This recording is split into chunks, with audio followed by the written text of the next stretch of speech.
Hey my friends, we're in Davinci Resolve and I'm just going to be playing around with some Nikon NLog footage. I've been really curious about this camera, the Nikon Z8, for a while now, and I've been considering switching to this camera just because it's really an all-in-one package. It can do everything. It can do 8K, it can do NRAW, NLog, sorry.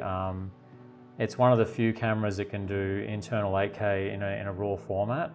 And coming from a Blackmagic Pocket 6K, which is my go-to camera for filmmaking, I really love this camera, and I think the Blackmagic camera has the best color science out there.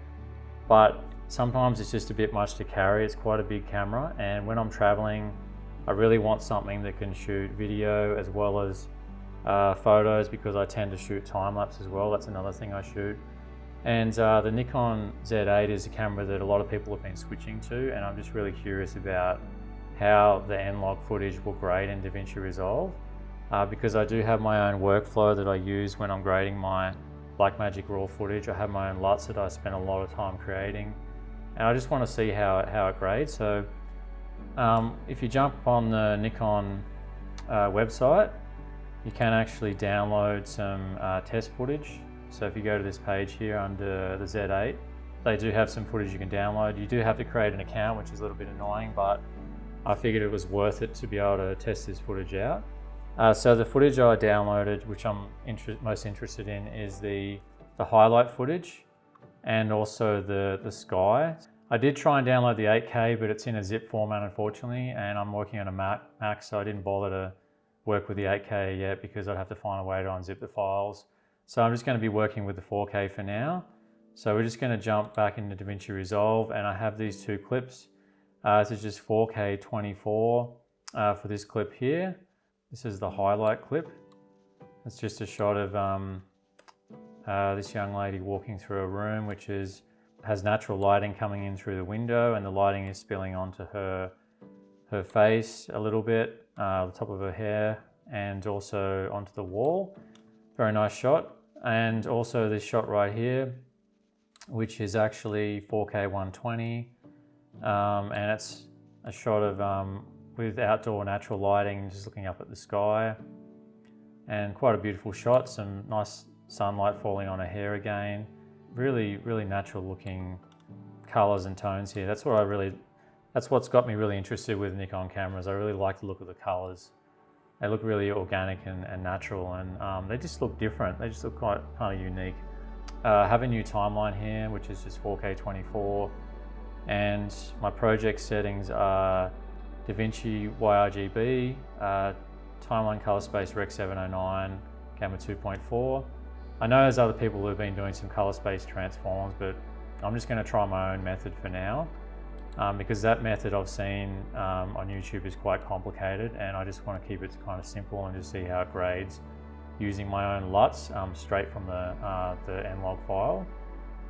So what I'm going to do is go to this first clip right here, jump into the color page, and the wonderful thing about RAW footage, and why I really only work with RAW footage, I don't think I could ever go back to grading, ProRes 422 or HQ or whatever, because it's just so easy to work with RAW. I mean, you just change it to clip. You got all your exposure, highlights, sharpness, tint, everything you need. It's like working with a RAW photo in Lightroom. It's just so simple. Everything's right there. You can adjust your exposure. And just looking at our parade right here, I can see that the colors are quite neutral. It's a very flat image, and it's maybe slightly underexposed, but I guess they were trying to preserve the highlights. I'm just going to create a new serial node, so just Option S, and that's going to be our primary grade. Just going to do it really quickly, and then another serial node.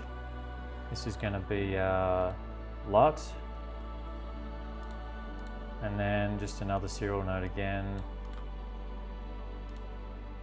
This is going to be our HDR. And this is just a very simple grade. Like, it's not going to be anything spectacular. Like, no vignettes or anything, inner vignettes or outer vignettes. typically I leave it as my noise reduction, and I can toggle that on and off. That's why I do that. And it just makes everything run faster. I'm not going to worry about that for now. So we're going to go to our primary grade.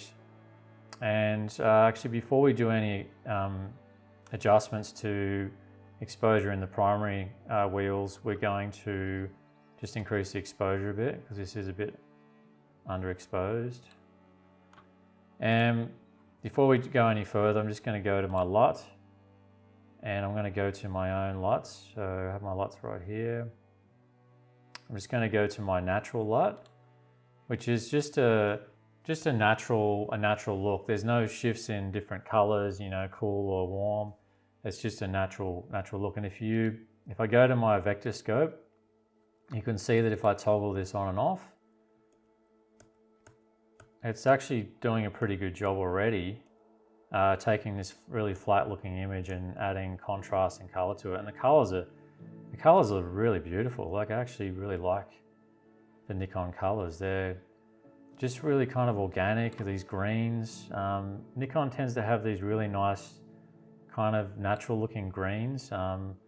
It's hard to explain, and just her hair is really beautiful. Yeah, it's just looking lovely already, and that's just applying the LUT. So my LUT's actually working really well. You can see if we look at our vector scope here, if I just toggle that on and off, you can see it's just adding color and contrast, and it's not pushing in any direction. It's not adding any cool tones or warm tones. It's just completely neutral, but it's doing a pretty good job. Go to our waveform right here. You can see before and after. You can see the contrast in the shadows and highlights happening. And now we're just going to go to back to our RAW here, RAW adjustments. And you can see the color temperature here is just completely neutral. So like there's no tint. So we do want to add some tint, and for skin tones, you usually tend to add tint of about 9, between 9 and 12. It can vary, but with natural lighting, it's usually somewhere around 9. For me personally, I had 9. And color temperature is pretty close to daylight, 5600 Kelvin. It's a little bit above daylight, so 5800. So a little bit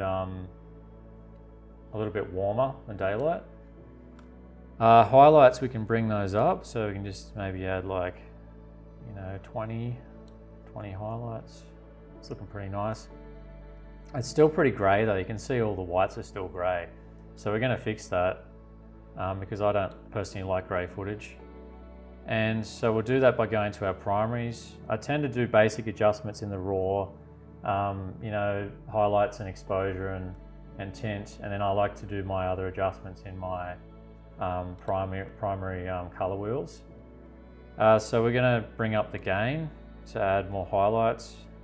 Just really brighten the highlights here. So that's already looking wider. Quite a beautiful shot. So you see before and after.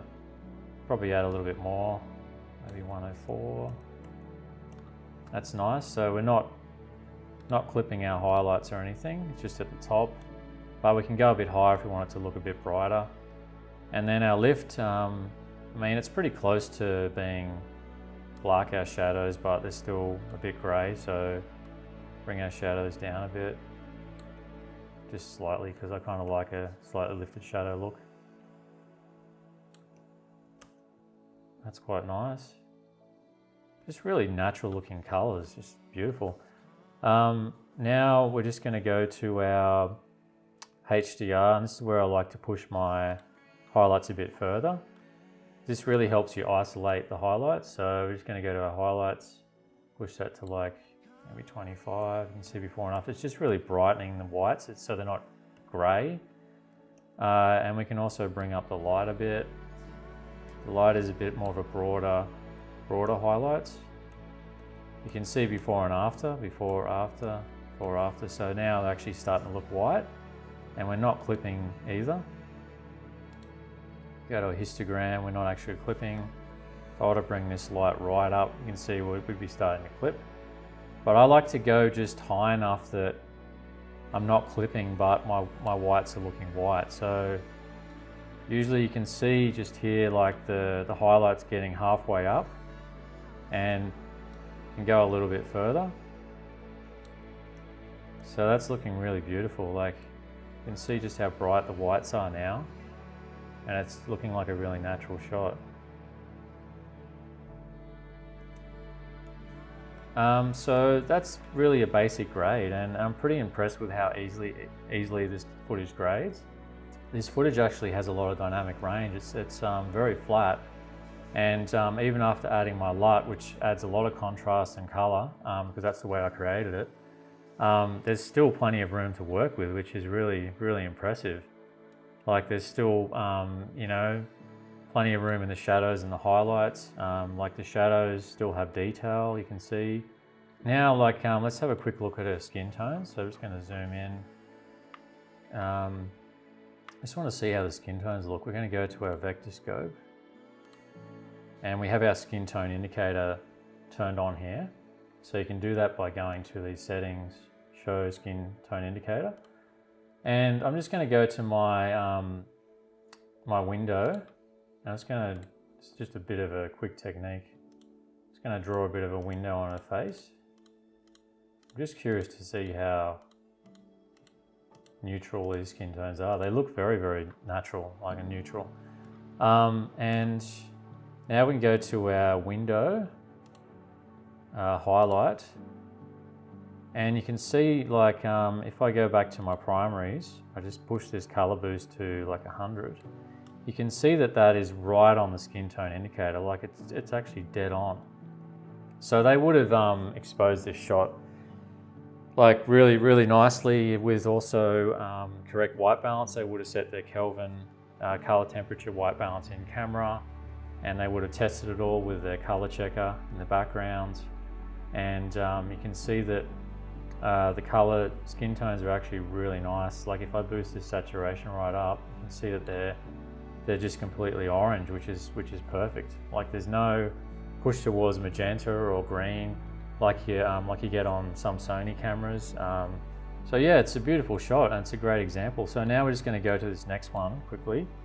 Clip attributes. Convert this to 24, just so it plays back. What's going on there? Yeah, there we go. So now we've got a nice, beautiful slow motion shot of her moving this dress around, which is really cool. Now we're just going to go to our color page again. So yeah, we can literally just copy the grade. So we just, if you guys know how to do that, you just highlight both the clips, and then just click on the one with the grade and apply grade, and it will apply the grade to the other clip that's ungraded. Just move this in a bit. So you can see again, that's like quite a beautiful looking shot. It's really nice. Really nice colors, quite saturated, but not too oversaturated. And if we go back to our histogram, we can see that there's nothing clipping. And the sky looks really nice actually. Like, it's a nice transition of light to dark here with the clouds. Clouds could be a bit brighter. So again, just push the exposure a bit more. Probably do the same with the other shot, to be honest, as well, because it is a little bit dark. Probably could push the exposure a little bit more too. But yeah, this shot's, the LUTs work really well, again. And it's really easy to work with. The color temperature is very similar with this, 5800. I'll put the tint to 9. You can see like before and after when I apply my LUT. So you could do the whole double checking everything with the color checker and go to like 50% gray and check it all and go to white and check the white. But I'm not going to bother with that because I'm not actually a colorist, and this is just a bit of a test, personal test, which I thought I'd share with you guys. But to me, like, just, you know, looking at the colors here, like, it just looks really nice. I'm really impressed. You know, I don't think I'm going to do any further grading on this. I'm just going to leave it. This was a really good test. And I hope you guys got something out of this. And yeah, I'll let you guys know if I do consider purchasing the Z8. It's something I'm definitely considering now after looking at the footage. And I think the footage is excellent. So I'm really, really impressed with it. Have a great day, guys, and I'll see you in the next tutorial. Thank you. Bye.